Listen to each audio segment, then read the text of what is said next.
Time to give the cards a brisk shuffle. That's as brisk as I get at this time of day or night. What time is it? Who cares?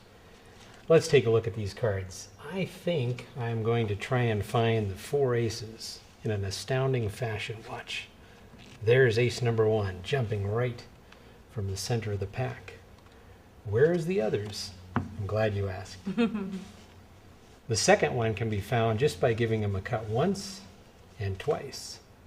And there it is. That's ace number 2.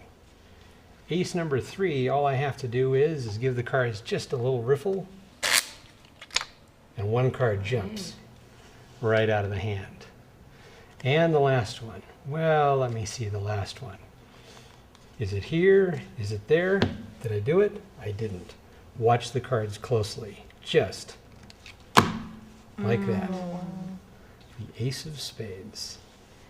That's going to really come in handy someday, I bet you.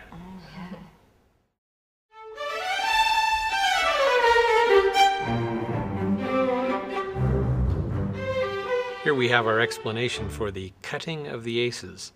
The only setup is you need your 4 aces. They go on top of the deck. You can now begin with a false cut or any method that looks like you're giving the cards a brief mixing. Face-up Hindu, shuffle, leaving the aces intact. That makes your audience think that these cards are well mixed. The first ace is cut by doing a slip cut. This is a variation of a standard slip cut wherein my right hand, my right thumb, lifts up about half the pack. Remember, the aces are here.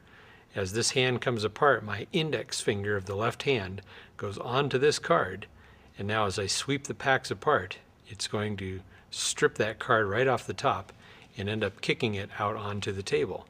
Right hand pack goes back on top. So that is exactly how the first ace is cut. I will do that face up so you can get an idea. Just like that.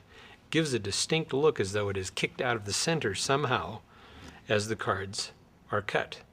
So as you look at the fingers, that's the first one. Ace number 1. Ace number 2 is cut to the face of the deck.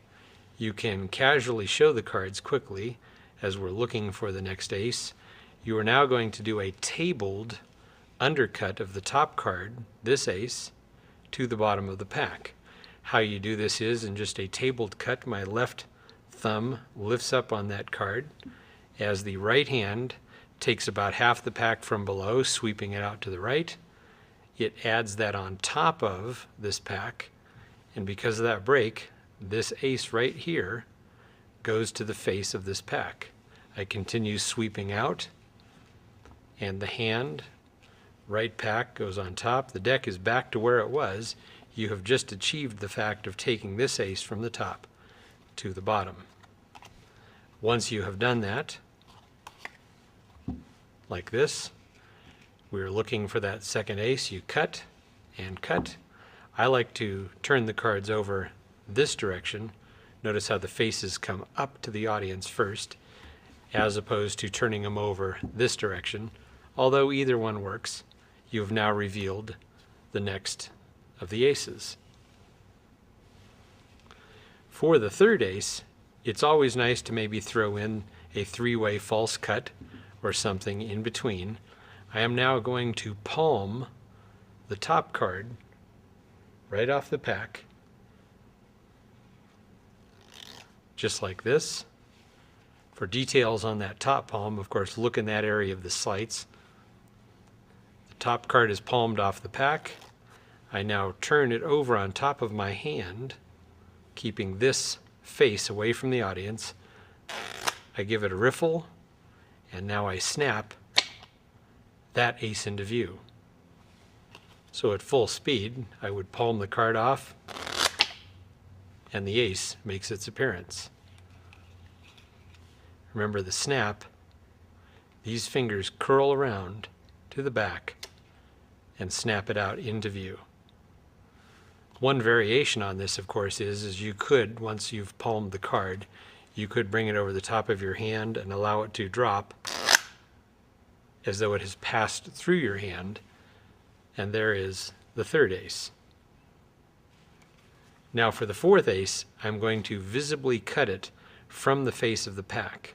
But here's how I do it.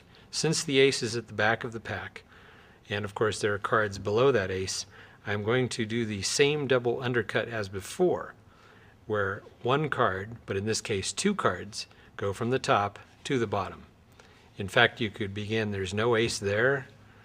Now you could cut, and you have 2, 1, and 2 cuts. Gee, there's no ace there, as though you've failed in finding it.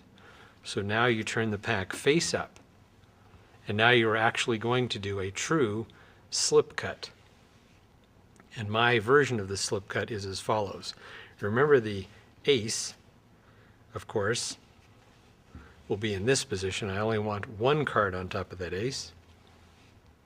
And my version of it is I lift up with my thumb a single card, and now the right hand is going to grab this pack, strip it out, and slap it right down on top of it. So that ace begins underneath that card, and the idea is that you have apparently just cut the cards quickly, and the ace makes its appearance. It looks as though you cut out from in the middle of the deck somewhere. Take a quick look at this again. I lift up with that thumb, and now I'm just grabbing with my right hand here all of these cards. From the front, it looks as though I'm lifting up maybe about half the deck. And now I strip out and slap that down. You can even leave the packs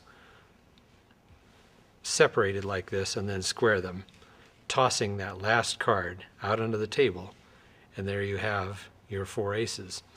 Now, as you noticed a moment ago, when I double undercut that ace to the bottom, there might have been maybe a couple extra cards that I picked up. So in other words, I ended up double undercutting 3 cards. Don't worry about it. All you do is if you do your slip cut and you find there's no ace there, you say, let me try that again.